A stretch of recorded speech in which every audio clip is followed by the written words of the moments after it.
Hello friends, welcome to C S centre Delhi. To the point में एक मैं लेकर के टॉपिक आया हूँ जो पॉलिटी से रिलेटेड है और न्यूज़ में रहता है हमेशा। और मैंने इसका एक वीडियो बनाया है, आप जा कर के पीछे देख सकते हैं। वो है इलेक्शन कमीशन ऑफ इंडिया। पिछले लेक्चर में हमने ये डिस्कस किया था किस तरह का कंपोजिशन है, कहाँ कौन से आर्टिकल में किस तरह से अपॉइंटमेंट होती है और कैसे जो है कि ये रेगुलेट करता है। आज हम यहाँ पे देखेंगे इसकी पावर एंड फंक्शनिंग, क्योंकि अभी इलेक्शन होने वाला है गुजरात हिमाचल प्रदेश में। तो इलेक्शन कमीशन ने कुछ नोट्स जारी किया है पॉलिटिकल पार्टी को, how to fund the in assembly election.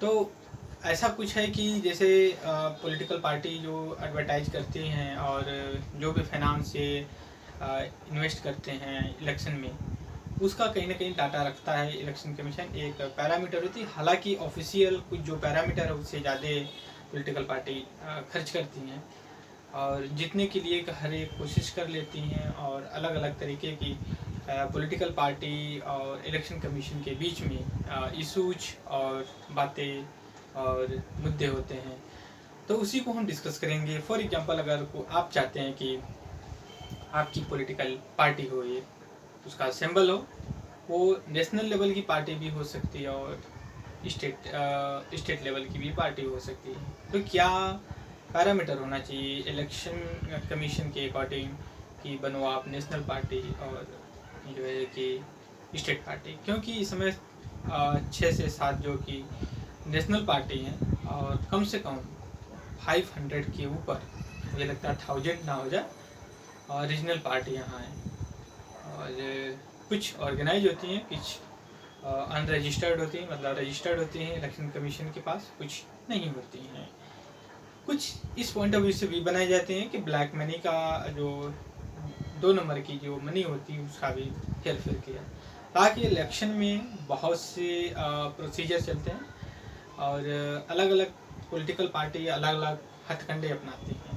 अभी पीसीएस का एग्ज़ाम हुआ, मैं पेपर देख रहा था मेंस का, तो उसमें एक पूछा हुआ सिमुलटेनियस इलेक्शन, मतलब कि नेशनल इलेक्शन पार्लियामेंट की जो लोकसभा की इलेक्शन है और स्टेट असेंबली की अगर साथ में चुनाव हो, या उसने ऐसा नहीं पूछा था सिमुलटेनियस इलेक्शन का प्रोसीजर क्या, उसने बस ये पूछा था कि लोकसभा मतलब पार्लियामेंट इलेक्शन या फिर लोकसभा का इलेक्शन और स्टेट असेंबली का इलेक्शन एक साथ होने का मतलब क्या है, तो उसको एक वर्ड दिया जाए सिमुलटेनियस इलेक्शन।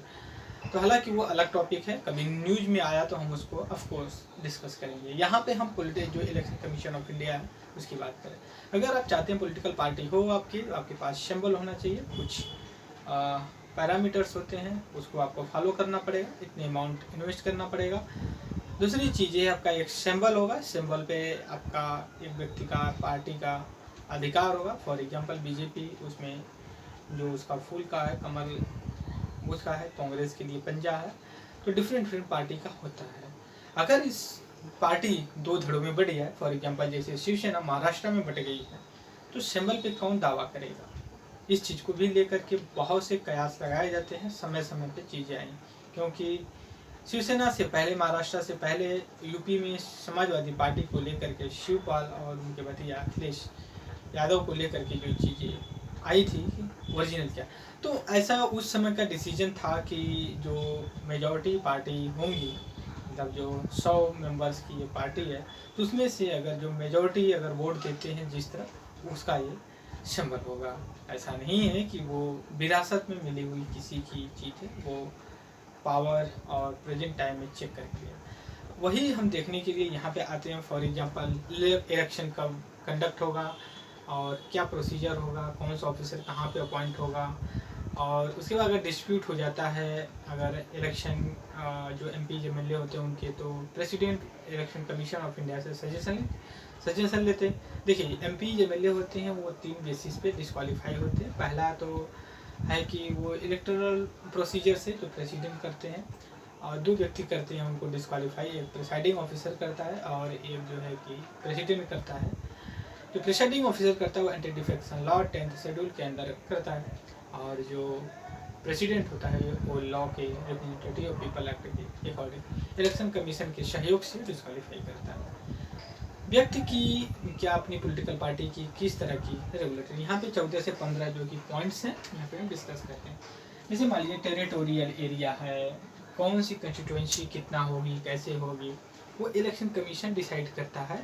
किस बेसिस पे, जो डिलिमिटेशन कमीशन होता है, यहाँ पे देख सकते हैं डिलिमिटेशन कमीशन, ये भी इसको बोला जाता है।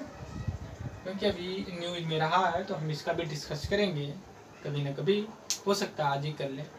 क्योंकि दिल्ली में भी डिलिमिटेशन कमीशन का इस्टेब्लिशमेंट हुआ था और जम्मू कश्मीर में भी हुआ था। क्योंकि जम्मू कश्मीर में जो है कि पहले एक स्टेट था, अब तो यूनियन टेरिटरी हो गई, वहाँ पे सीटों का बंटवारा करने के लिए। दूसरा आ जाता है आप प्रिपेयर एंड रिवाइज एलिजिबिलिटी। आप जैसे वोटर लिस्ट बनना है, कौन एलिजिबल है कौन नहीं है, या फिर कौन छूट गया है, उसको ऐड करना, रिवाइज करना, किसका काम है, इलेक्शन कमीशन ऑफ इंडिया का। नोटिफाइड डेट एंड शेड्यूल, कब इलेक्शन होगा और किससे कब से कितने बजे से कितने बजे तक का होगा। दूसरी चीज़ ये आती है नेक्स्ट की recognise political party. Political party को रिकॉग्नाइज मतलब रजिस्टर्ड होना पड़ता है इलेक्शन कमीशन के पास। कुछ नहीं भी होती हैं तो समय समय पे उनको फटकार और उनको जांच किया जाता है। Settlement dispute eligibility on the sample, जैसा हमने कहा कि सैम्पल पे लेकर के अगर डिस्प्यूट होता है तो मेजॉरिटी पार्टी को काम करते हैं। अपॉइंट ऑफिसर्स, होता ये है कि जब इलेक्शन शेड्यूल डिक्लेयर कर दिया जाता है, फॉर एग्जांपल तो गुजरात में इलेक्शन होने वाला है, मतलब वहाँ जिस दिन डिक्लेयर कर दिया कि भाई इस दिन से इलेक्शन होना है, जिस दिन डिक्लेयर किया उसी दिन से वहाँ पे कौन सा ऑफिसर कहाँ पे अपॉइंट होना चाहिए, कैसे ट्रांसफ़र होना चाहिए, वो सारी चीज़ें इलेक्शन कमीशन ऑफ इंडिया को देखना पड़ता है। नेक्स्ट हमारा आता है determine model code of conduct. Model code of conduct वही होता है कि जिस दिन अनाउंस हो गया कि डेट की, जैसे मान लीजिए कि आज है अक्टूबर 5 और इसने कह दिया कि नवंबर या फिर दिसंबर 5 को इलेक्शन होगा और 5 से लेकर के 15 दिसंबर के बीच में यहाँ का गुजरात का हिमाचल प्रदेश का इलेक्शन हो। तो इलेक्शन तो स्टार्ट होगा इस 10 दिन के अंदर चलेगा, 10 दिन। लेकिन मॉडल कोड ऑफ जो कंडक्ट है ये इसी दिन से लागू हो जाएगा और तब तक चलेगा जब तक फाइनल रिजल्ट ना आ जाए, राइट। तो ये बहुत कई बार क्वेश्चन पूछा भी गया है।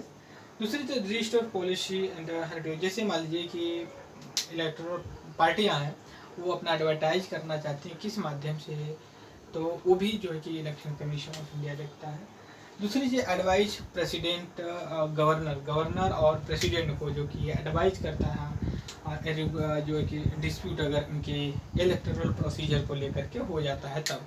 देखिए MLC जो होते हैं वो डिस्क्वालीफाइड गवर्नर के थ्रू होते हैं, जो MP होते हैं लोकसभा राज्यसभा के वो प्रेसिडेंट के थ्रू होते हैं। देखिए सजेशन जो है कि दोनों को देता है।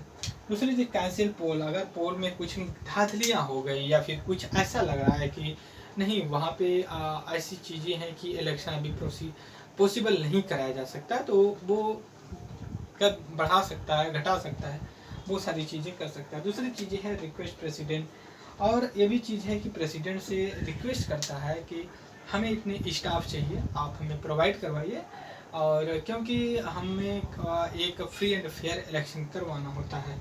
दूसरे जो supervise free and fair election, free and fair के इलेक्शन मतलब है कि सभी लोग अपनी चुनाव लड़ सकें।